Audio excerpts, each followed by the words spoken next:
And we'll have the same kind of discussions to really open up, and whatever you disagree with, you can freely speak, of course to a limited extent, and have exchanges of information, and people will enjoy that.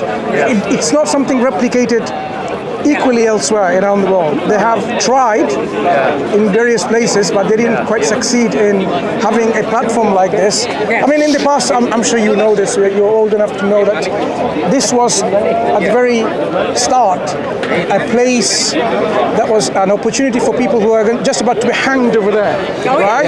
Right? Say the last words, and then that's it.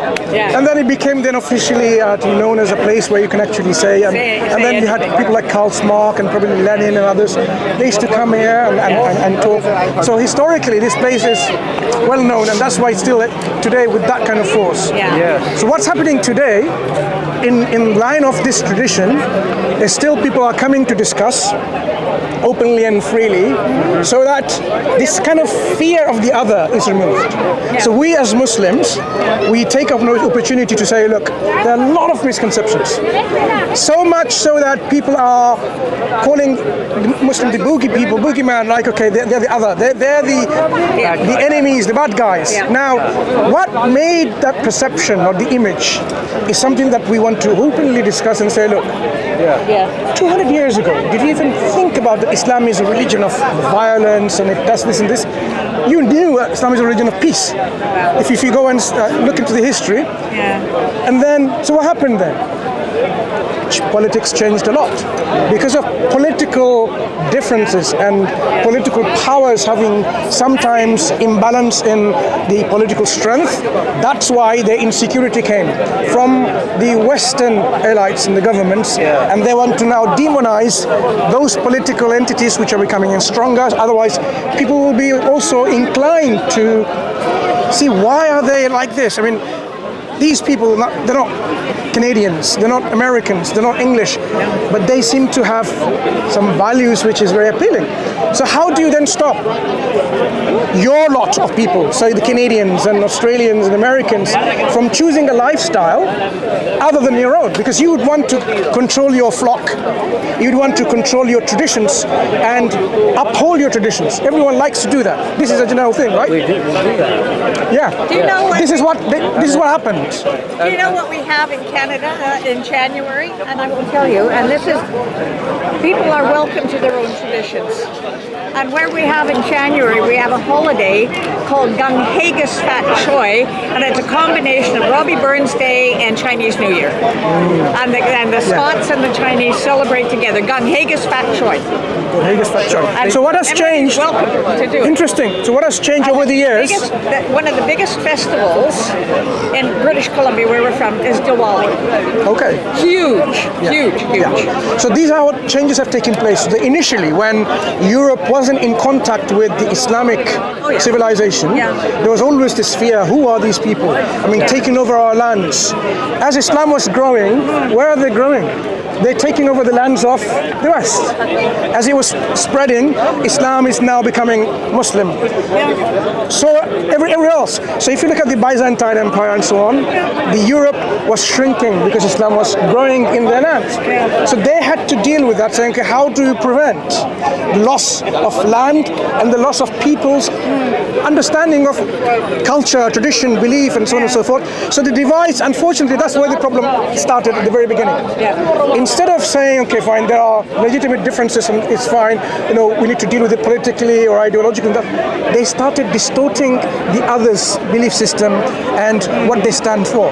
So instead of saying, okay, these people believe in one and only God, they started inventing, all these people believe in this number of gods, and how can you even think about this? They're savages. Don't you think that organized religion is the cause of most of the problems in the world today? And I'm thinking in Islam, Sunni versus Shiite, in India, Hindu versus Singh, and in Myanmar, it's the Buddhists versus the Muslims. In Ireland, it's the Catholics versus the Protestants. I mean, it doesn't seem to matter who the enemy is if he's not you.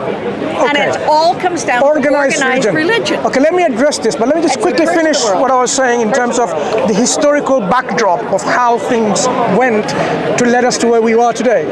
So at that time, instead of representing the other, as what they are and what they stand for, we were misrepresented. So there are a lot of scholarly works done in terms of the image of Islam in the West.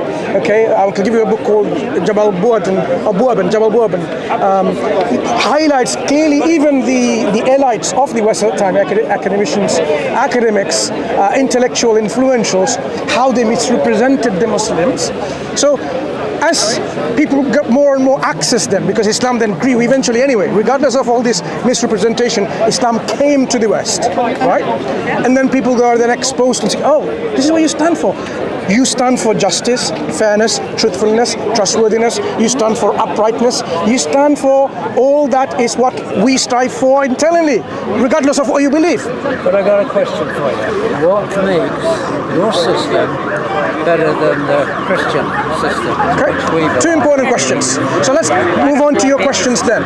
So that was initially what happened, and then of course people later realized that wasn't the case. More and more as people are enlightened, they realized misrepresentation. That misrepresentation of Islam hasn't stopped today. It's still going on in the media by lots of media outlets. We here try to correct that misrepresentation by our own media platforms. We have our own social media, and then that can really set the record straight. So, coming to your question. Okay, well you can answer my question. Can I answer his question first, or your question? Please. Your question first. I didn't ask anything Well, yet. my question was, what makes your system Better than Christianity? better than ours, in your opinion? Sure. So when we talk about any system needs to be holistic in its setup. Okay. It's not like it only tells you how to brush your teeth and that's it. It's not going to tell you how to interact. I'm just giving you a very mundane, silly example, right? I like it. So we need a holistic set of rules, regulation, principle, guidance, so that we know what our place is here in this world, what are we doing here, and how are we going to live our life, and how are we going to be successful in the hereafter? Because you believe in the hereafter, you believe in heaven. Well, actually, I don't. Okay, Christians do in general. Okay, maybe you don't, but that's how it is. Because Jesus Christ came to tell people, the kingdom of God and what awaits there in heaven. So, the system that Christianity presents today, what we say, wasn't the system that was brought by Christ himself or his predecessor prophets in the past. Christ brought a message to people that they should worship none but God and not to worship anyone else. Christianity now worships Christ along with God. So it went so far away from the original messages. And how did it do so? By inventing and fabricating rules, regulations, systems, what we now call the Bible. And then that is how it's trying to be implemented. But even so, that itself is not implemented in society. As time went, people divorced religion from politics, or politics from religion, and said, politics, you do whatever you want to do in your secular ideologies, whatever ideologies, but when it comes to your religious, personal life, you can think about what Christianity is. So they went away from the original system that God mandated for them. If they reacted and stayed on that, then that would be the same system that God has been sending throughout the time, including the last one that God sent after Christ, in which the system now demonstrates the falsehood that entered within Christianity, the truthfulness that still remains, and as well as now it is now become a complete message and system for all times. Because Christianity, through Christ, the message that he brought was only localized for his people. He didn't come for the Chinese or the Ethiopians or the Ugandanians. He only came for the lost sheep of the children of Israel, according to his own statement. He says, I did not come except to the lost sheep of the house of Israel. It's the people themselves who decide upon creating the various different forms of religion throughout the world. It's the people themselves who've done this and chosen to believe these particular aspects of religion. There's no God. There's nobody up there telling us all what to do.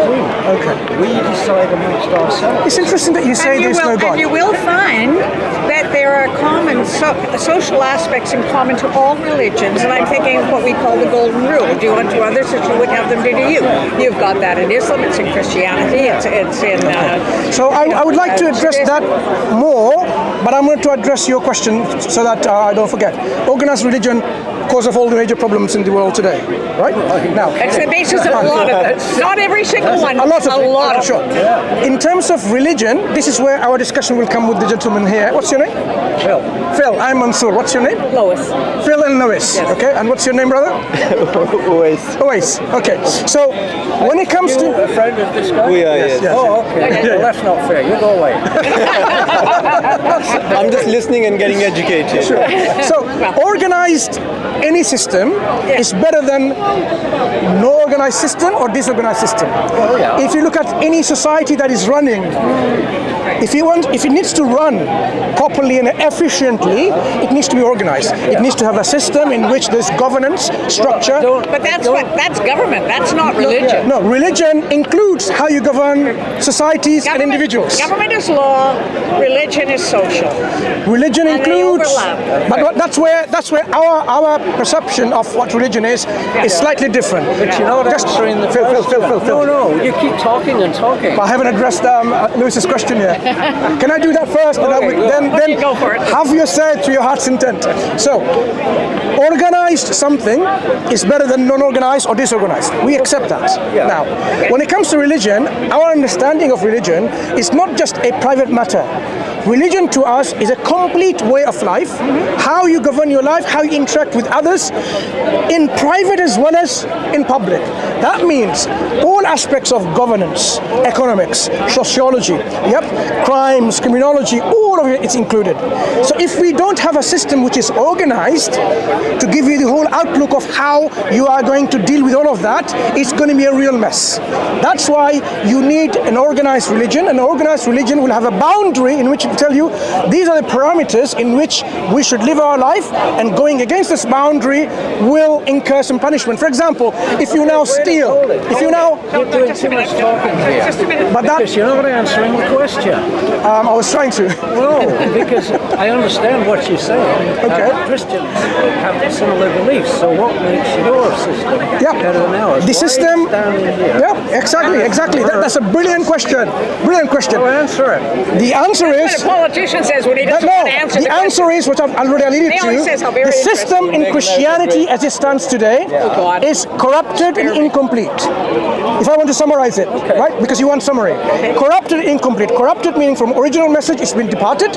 Incomplete, it was never to be universal and for all times. So Islam came to tell you where the corruption occurred and where we can have the common ground, right? Speak the truth always, for example, even if it's against you, against your kith and kin and so on. And also completing being the finality of all the guidance for all time to come. So not only message for the children of Israel, only the Jewish people, but for the Chinese, the Ugandans, the Ethiopians, the Pakistanis, and all the people for all times. So you will expect to find laws and regulations to account for all aspect of your life. If I were to give you two examples will suffice, just to show you how Christianity is incomplete. If a Christian lady is suffering abuse from her abusive husband, and he beats her up every day, breaking her leg one day, punching her eye and poking her eye one day, and so on and so forth, but still says, I love you. And this man does not go about having sexual relationship outside this marriage with her wife. He is not fulfilling the conjugal relationship, but he's not committing adultery or fornication. What is the solution Christianity provides for this lady from this abusive relationship? Let me tell you what it is. You can agree or disagree. She has to live with him until there is a justifiable excuse available to her. And the only justifiable excuse to leave him is when he commits adultery. Okay, can I just say, that is a very fundamentalist view of Christianity. That's what the Bible says. 90% of Christian women would only give them one shot and they're out of there. It's not a matter of religion, it's law. And they will go to the police and they will charge him and he will go to jail. I agree. It's law. It's I agree. not religion. I agree. They don't follow the religion. Law are different. You're right. They're not following following the religion, they disagree and they disrespect and disobey their religion and their scripture, and they go into secular ideologies and systems to provide help and support out of it. That was one example, right? There's no way out of her. That's an interesting. Right, so you will see that she will be in a mess. Islam provides a solution. She can get divorced. Okay, now another example, usury and interest. The world today, Lewis and Phil, you know, are captivated and enslaved by the system of interest. Banking with interest, the whole countries are enslaved. They can't come out of it. Why so? Because of the system in which you are in need and you're vulnerable, you come to me and I'm a banker and I've got money, I take your weakness and I start abuse you by saying, anyway, okay, I'll give you money, £100, give me £150 back. So I, with my greed, I abused you and exploited you.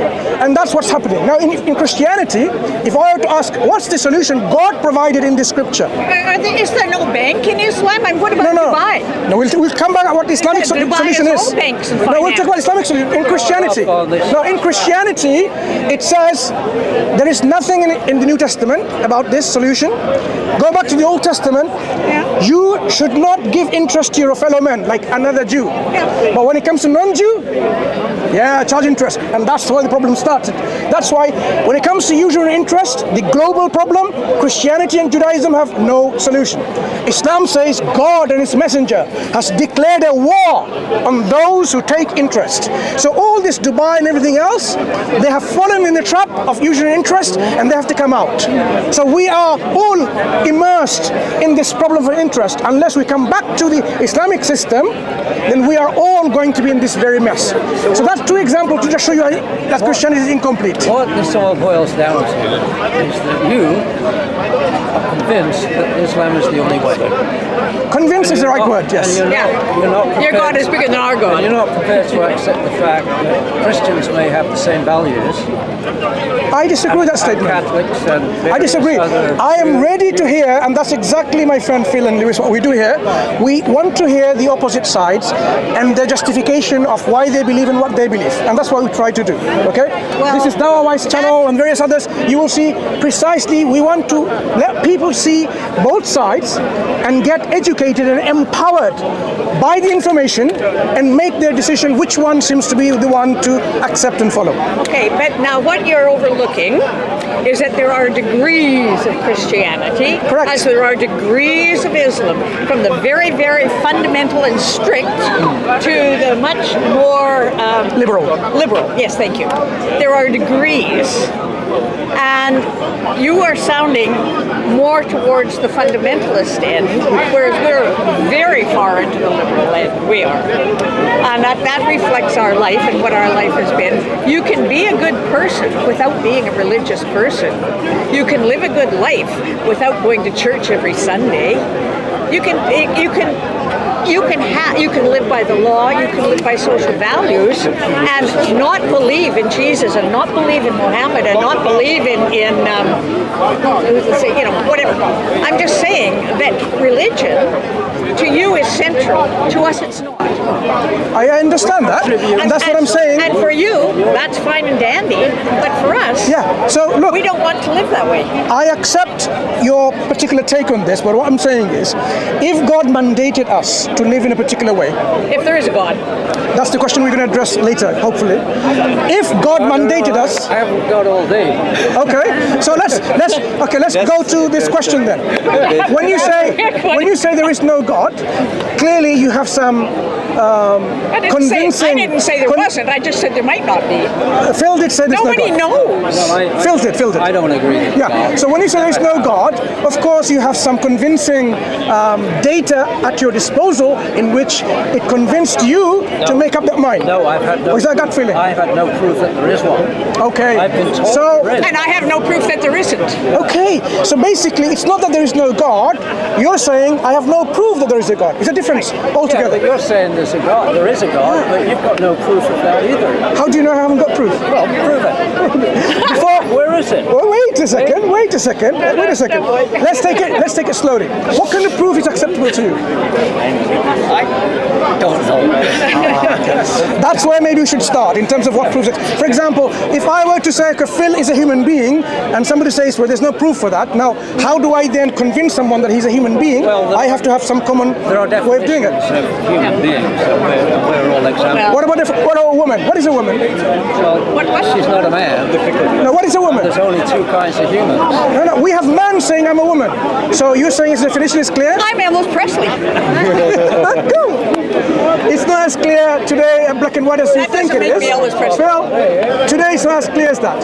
In fact, if you ask people of the alphabet community who have now identified themselves as a man or a woman when biologically they're not, how would you even convince them?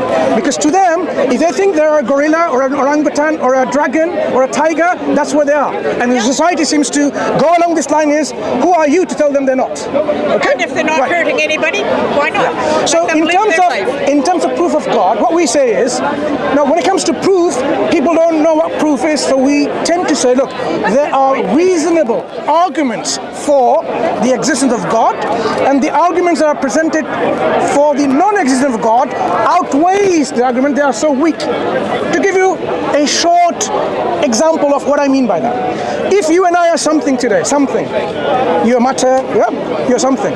There cannot be a time in the past, Phil and Lewis, you'll agree with me, that there was simply absolute nothingness, absence of everything, absence of potentiality, absence of even bringing anything. Nothingness is a concept in which is opposite of something. So if I give you, say, look, I have a wallet, and I have no money at all whatsoever. If I have no money, Canadian or American, whatever, no money, no bank card, nothing. I have no bank, I have no friends I can borrow money from. Can I give you £10 if I have none? No money, nothing. I cannot give you £10 or $10. That's what I mean by nothing. To give you another example of what I mean by nothing. What do the rocks dream of? That's exactly what I mean by nothing. Because the rocks don't dream of anything. That is. I know that for sure. Do you know? No. Right. But You don't know. no, what we're saying is sensible people, we say rocks don't dream because they are not conscious. They're not sentient You don't know beings. that. For sure. Look, we I think we've gone far. yeah. I think If you go along this line, then you'll be hyper-skeptic. So now, to finish my line of thought, so, And then we have a trade. we have 2 we minutes? have to go. Is that 2 minutes fair? Yeah, just to wrap this up. We can have Okay, so there cannot be a past where there was absolute nothingness. Something exists today means nothingness could have brought it, because nothingness doesn't have energy or the power, the ability, the potential to bring something existent. So my wallet, which has no money, that nothing money cannot make a computer because it doesn't even exist. So if nothingness were to exist at some point, it cannot make this something. That means, Phil, Lewis, our universe as it stands today, you and I, being something has to always exist. If something always existed, you need to explain how did the transformation occur in an eternal something with no beginning of existence, unless that something had self-awareness or consciousness, had the ability, had knowledge to do it, and the will to do it. So we have self-awareness, volitional will, the power and ability, and the knowledge to do it. If these four qualities are absent from that thing, however fast you go, any transformation cannot happen. Like you sit there in your sofa and thinking that a tea will be made in your kitchen automatically, it will never happen unless an agent like Phil or anyone else willingly, knowingly goes there and makes tea or coffee. That's why the universe cannot be in this state unless there is an agency which has self-awareness. God has self-awareness. Has a will. God has a will. Has power and ability. God has power and ability. So either you give this characteristic to the universe, what we give to God. That's your proof. Well, I thank you for your explanation. Take care, Phil. I don't agree with Doesn't you matter, you don't have at to. all. You don't have to. But at least we shared something for you to reflect on. Have you ever read the Quran? No. Would you like a copy of? No, thank you. Okay, that's fine. No, I'd rather not. Take care, I don't and read- hopefully I don't read the you should Bible. reflect something what we've said, and let's leave it there. Don't count. All the best. It's been very interesting talking to you. Thank you. No worries. Take care.